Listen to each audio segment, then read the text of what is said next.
नमस्कार, रामकृष्ण हरी. स्वागत आहे तुमचं आठवी नम्रताच्या युट्यूब चॅनलमध्ये. तर आज आहे सुट्टीचा दिवस आणि आज आम्ही आलेलो आहे गोंदवलेकर महाराजांच्या समाधी दर्शनासाठी.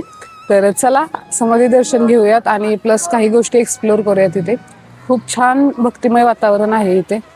तर चला आता आपण आतमध्ये जाऊया. हे आहे समाधी मंदिराचे मुख्य प्रवेशद्वार आणि इथेच साईडला बघू शकता तुम्ही फुल विक्रेते बसलेले आहेत. इथून तुम्ही महाराज समाधीसाठी फुले किंवा शिदा काही तुम्हाला घ्यायचं असेल तर तुम्ही घेऊ शकता आणि एंटर करू शकता. तुम्हाला एंटर केलं की समोरच तुम्हाला दिसेल ते समाधी मंदिर. खूप छान असा व्ह्यू आहे आणि त्याच्या साईडला आपल्याला चपला काढण्यासाठी त्यांनी स्टँड केलेले आहेत. तिथे आम्ही अगोदर चपल्या काढून घेतला आणि त्यानंतर आम्ही दर्शनासाठी गेलो. तर आतमध्ये मोबाईल अलाउड नव्हता, त्याच्यामुळे आम्ही आतमधले व्हिडिओज घेतले नाही. पण तुमच्यासाठी एक मी ते महाराजांच्या समाधीचा एक फोटो टाकत आहे, तुम्ही नक्कीच दर्शन घ्या.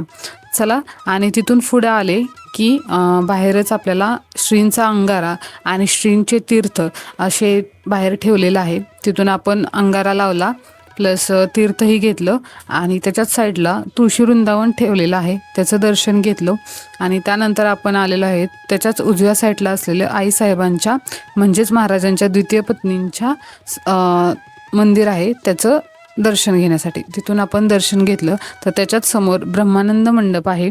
तर त्या मंडपामध्ये जपाचे कार्यक्रम होत असतात, म्हणजे जप चालू असतो कंटिन्यू. आणि पौर्णिमेला खूप सारे कार्यक्रम असतात, त्यामुळे त्यांनी पूर्ण 2026चे तिथे पौर्णिमा लिहिलेल्या होत्या. आणि इथंही आतमध्ये मोबाईल न्यायला अलाउड नव्हतं. आपण नियमांचे पालन केले, त्याच्यामुळे आपण आत मोबाईल नेले नाही. आणि इथे खूप सारे भक्त येत असतात, तर त्यांच्या राहण्याची सोय इथे खूप छान केलेली आहे. खूप साऱ्या इथं खोल्या आहेत. 25 वर्षापूर्वी 60-70 खोल्या होत्या आणि आज जवळपास 250 खोल्या आहेत तिथे. आता इमारत्या खूप साऱ्या मोठ्या नवीन बांधल्या आहेत, तसेच सोय केलेली आहे खूप छान. तसंच स्वतंत्र स्वच्छतागृह वगैरे आहेत आतमध्ये. तर खूप छान इथे भक्तांसाठी सोय केलेली आहे. आणि त्याच्यासाठी जे भक्तांकरता त्यांनी निवेदन केलेलं आहे, कसं काय काय घेऊन आलं पाहिजे किंवा काय काय इथे आहे हे पूर्ण ह्याच्यावरती लिहिलेलं आहे, तुम्ही बघू शकता.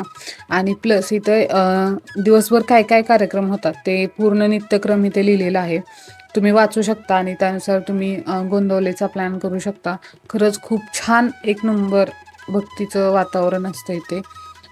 तुम्ही बघू शकता प्रसाद, पोथी वाचन सगळं इथे घडत असतं. आणि त्याच्यानंतरच तिथे शेजारी शिदा कोटे आहे, इथे आपल्याला प्रसाद असतो डेली. तर त्यासाठी आपल्याला अन्नधान्य किंवा गायींसाठी काय द्यायचं असेल तर ते तिथे देऊ शकता. आणि त्यानंतर आम्ही आलेलो गोशाळेमध्ये. गोंदावल्यास गोशाळा बांधून त्यामध्ये गायी ठेवण्याची व्यवस्था श्री महाराजांनी केली होती.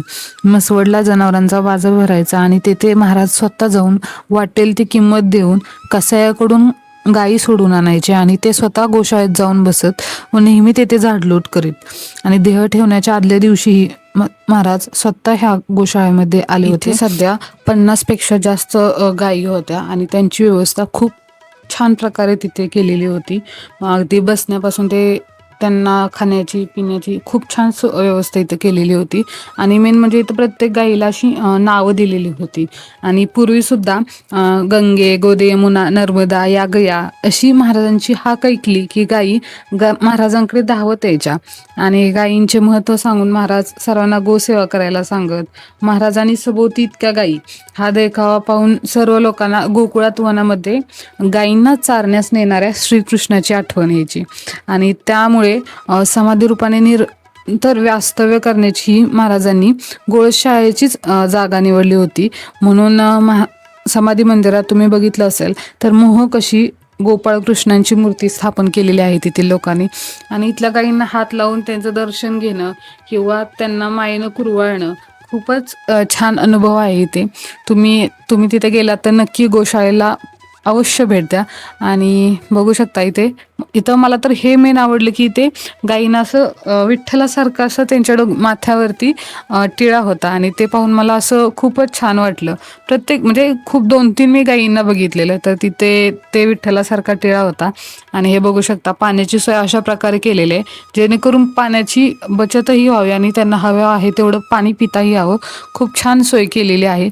आणि प्लस व्हेंटिलेशनसाठी हवा म्हणजे खेळती राहण्यासाठी तिथे खूप छान असं वरती ओपन वगैरे स्पेस ठेवलेला होता. खूप म्हणजे एक नंबर. मला सगळ्यात जास्त तिथली गोशाळा एक नंबर आवडली. आणि तिथं आतमध्ये गेलं की अगदी असं आपण कुठल्या तर नवीन दुनियेत गेल्यासारखं फील होतं. खाण्याची अशी सोय केलेली आहे समोर. त्यांना कुटीमध्ये बारीक करून दिलं जातं. प्लस स्वच्छता त्यांची खूप छान केली जाते. तिथे सेवक असतात. स्वच्छता वगैरे खूप छान, अगदी पाणी वगैरे मारणं त्यांना वगैरे खूप छान करतात. आणि तुम्ही नंतर आम्ही तिथून आलो आणि आरतीची वेळ झालेली होती. त्यामुळे खूप लोक जमलेली होती. आम्ही तिथे आरती केली आणि आतमधलं शूटिंग घ्यायचं नव्हतं त्याच्यामुळे मी नाही घेतलं. आणि त्यानंतर आम्ही आलो होतो जेवण करण्यासाठी, म्हणजे प्रसाद घेण्यासाठी आलेलो. खूप लोक इथं प्रसाद घेण्यासाठी आलेली होती. त्यांची व्यवस्था खूप छान अगदीरित्या केलेली होती. फॅन वगैरे मोठमोठे लावलेले होते आणि प्रत्येक कोणताही भक्त उपाशी राहणार नाही याची त्यांनी खूप छान सोय केलेली होती. आणि अगदी लाईननं आम्ही तिथे प्रसाद पूर्णपणे सगळ्यांनी घेतला.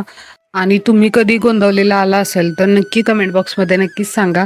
आणि हा व्हिडिओ कसा वाटला तेही नक्की सांगा. आणि आवडला असेल तर लाईक करा, शेअर करा आणि सबस्क्राईब केलं नसेल अजूनही तर नक्की सबस्क्राईब करा. चला भेटूया पुढच्या व्हिडिओमध्ये. तोपर्यंत बाय.